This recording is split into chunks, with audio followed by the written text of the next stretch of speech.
The bouquet of white roses fell from her hands, a silent explosion of petals on the polished floor. From my secluded table at the back of the room, I watched it all unfold. My half-sister, Amber, a young woman who had always been the radiant centerpiece of our father's life, was staring directly at me. Her face was ashen, as if she'd just seen a ghost from a story she was never supposed to know. Then, her voice, a strained whisper amplified by the microphone still clutched in our father's hand, cut through the silence. "Ma'am, my apologies." She pulled her hand from his grip, her body snapping to attention before rendering a salute so perfect, so sharp, it sliced the celebratory atmosphere in two. Just 2 hours earlier, I was nursing a glass of water, the familiar weight of obligation pressing down on me. Being at this wedding was a duty, not a joy. I was a ghost at the feast, a living footnote in the grand story he was so proud to tell. My father, Richard, a man who treated perception as scripture, had taken the stage. He beamed under the lights, radiating a paternal pride I had only ever seen directed at his second family, his real family. He raised his champagne flute to Amber, his voice booming with an emotion that felt rehearsed to my ears. Then, his eyes drifted vaguely towards my corner of the room. A smug, self-satisfied chuckle escaped his lips. "You know," he began, letting the crowd hang on his every word, "every great project needs a trial run." He paused for effect, soaking in the attention. "And I want to thank my practice kid, wherever she is, for letting me work out the kinks before I got it right with my only daughter, Amber." A wave of strained, polite laughter washed over his colleagues and friends. I felt 100 pairs of eyes, either trying to find me, or deliberately looking away in pity, and I wasn't sure which was worse. I held my expression perfectly neutral, a mask I had perfected over 2 decades of practice. But inside, a cold, quiet fury began to solidify.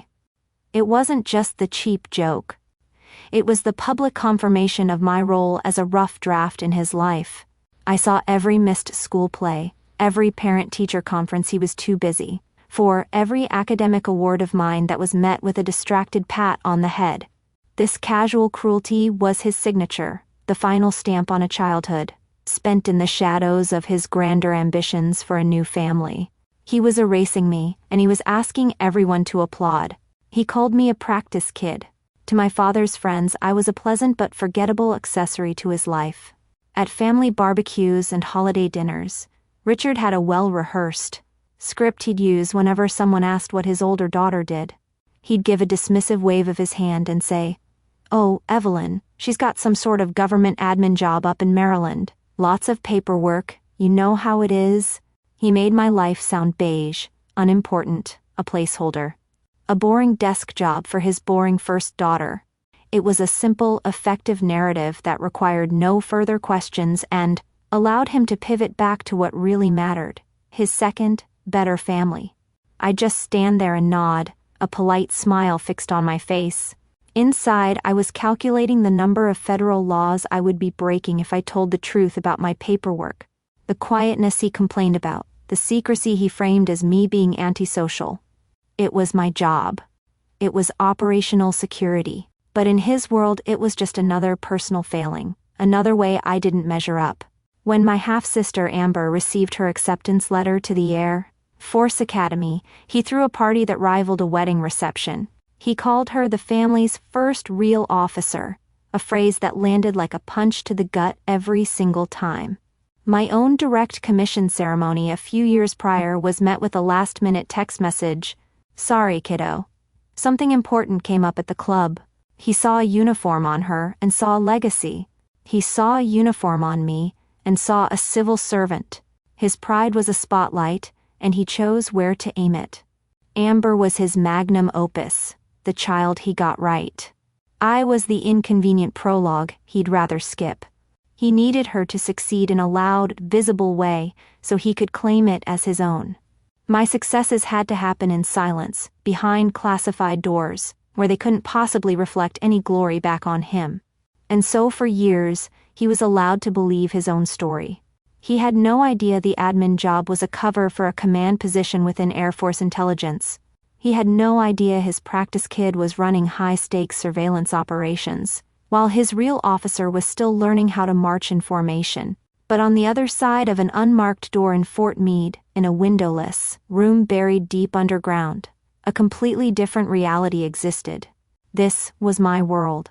The air was cold and hummed, with the sound of servers processing terabytes of data every second. Here, I wasn't the quiet daughter. I was Major Reed. Here, my words didn't fade into the background. They commanded attention. It was in this room that I truly met my mentor, General Peters, my commanding officer and a man who saw potential where my own father saw a footnote. He was a stern, 3-star general with eyes that could see right through you, a man who had personally fast-tracked my career after I identified a critical flaw in a multi-billion-dollar satellite network. I remember one particular briefing, standing before a holographic map of the Middle East. The room was dark, the only light coming from the glowing red icons that represented an imminent threat. 3 colonels and General Peters were there, their faces grim. My voice was the only sound, calm and steady as I laid out the situation. "We've correlated the signal intelligence intercepts with the geospatial data," I stated, pointing to a blinking marker. "The asset is compromised. Their position has been leaked." The tension in the room was thick enough to taste. Lives were on the line. Reputations were on the line. I took a breath. "I'm recommending we initiate the Phantom Echo countermeasure immediately. It's high risk, but it's the only viable option to extract the team and protect the integrity of the larger operation." There was a long silence. No one questioned me. No one called me a kid. General Peters just stared at the board, then at me, and gave a single, sharp nod. "Make it happen, Major," he said. In that moment, the validation I received was more real and more profound than any familial approval I had ever craved. It wasn't praise or affection, it was trust. It was respect. He saw a daughter. The general saw a weapon. These were my 2 lives, running on parallel tracks that were never meant to cross. One was a world of belittling nicknames and polite dismissal, orchestrated by a father who needed me to be small so he could feel big. The other was a world of immense responsibility where my decisions had global consequences, and I was judged solely on my competence. For years I had kept them perfectly separate, building a wall between the girl they thought I was and the woman I had actually become. But a wedding is a public affair, a place for grand pronouncements. After my father's words landed, after the wave of uncomfortable laughter washed over me, something inside me shifted. The initial hot flush of humiliation was there, of course, that was the daughter's reaction. But years of training don't just disappear when you're in a civilian setting. My mind, honed by countless hours of threat assessment and strategic planning, took over. The emotional response was noted, analyzed for weakness, and then compartmentalized. It was inefficient. It was a liability. A cold, quiet clarity settled over me. I was not going to cry. I was not going to make a scene or yell at him. That's what he would expect from the practice kid. An emotional outburst would only confirm his narrative of me being a disappointment. No, the insult had been public, a formal declaration of my status in his world. Therefore, the correction had to be just as public, just as formal. It wouldn't be revenge. Revenge was emotional. This was procedural. My strategy was devastatingly simple, because it required almost no action on my part. I had chosen my seat carefully, not out of malice, but out of a habit of maintaining situational awareness. It was a corner table with a clear and unobstructed view of the head table. I knew that during the long, rambling speeches, my half-sister Amber's gaze would eventually wander. And when it did, I would be waiting. I wasn't in uniform, but I was wearing something far more potent, my service ring. It was a simple, dark metal band, awarded for service in a specific high-threat command. To my father, it was just a piece of jewelry. To a newly commissioned officer like Amber, it was an artifact she would have seen in academy textbooks. My ally in this room wasn't a person. It was the rigid, unbending structure of military decorum itself. It was the uniform code of military justice. It was the hundreds of hours of training that had been drilled into Amber until customs and courtesies were pure muscle memory. I didn't need to say a word. My rank, my presence, and her training would do all the work. I just had to create the conditions for the system to function as designed. So I waited, watching my father bask in the spotlight, and I subtly shifted in my chair. I picked up my water glass, making a deliberate, slow movement to ensure. The overhead lights caught the dull gleam of the ring on my hand. The trap was set. The ballroom was a sea of expectant faces, all turned toward the head table. The band had fallen silent, the clinking of glasses had ceased, and the only sounds were the low hum of the air conditioning and the booming voice of my father.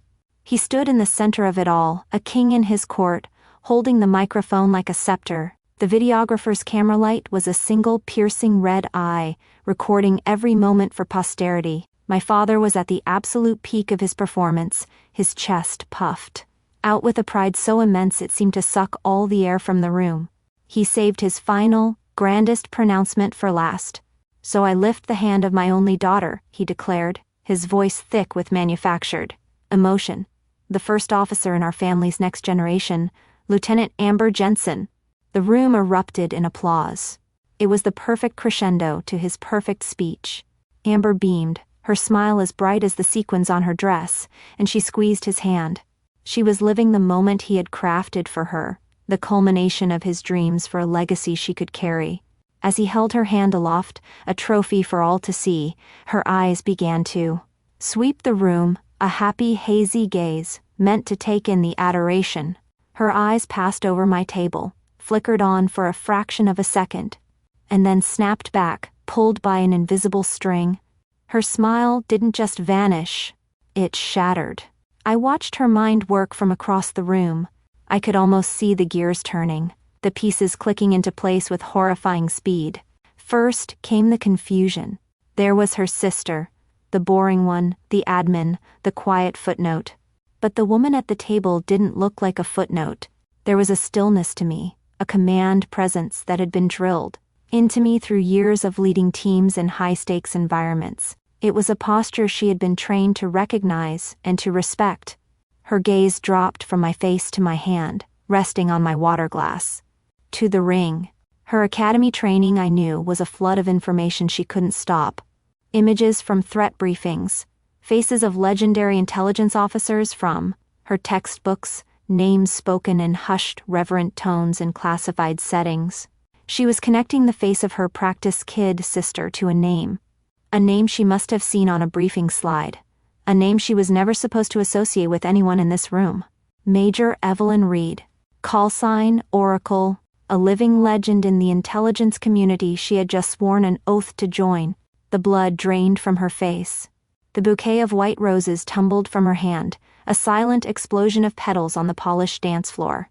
She pulled her own hand from our father's shocked grip, as if his touch had burned her.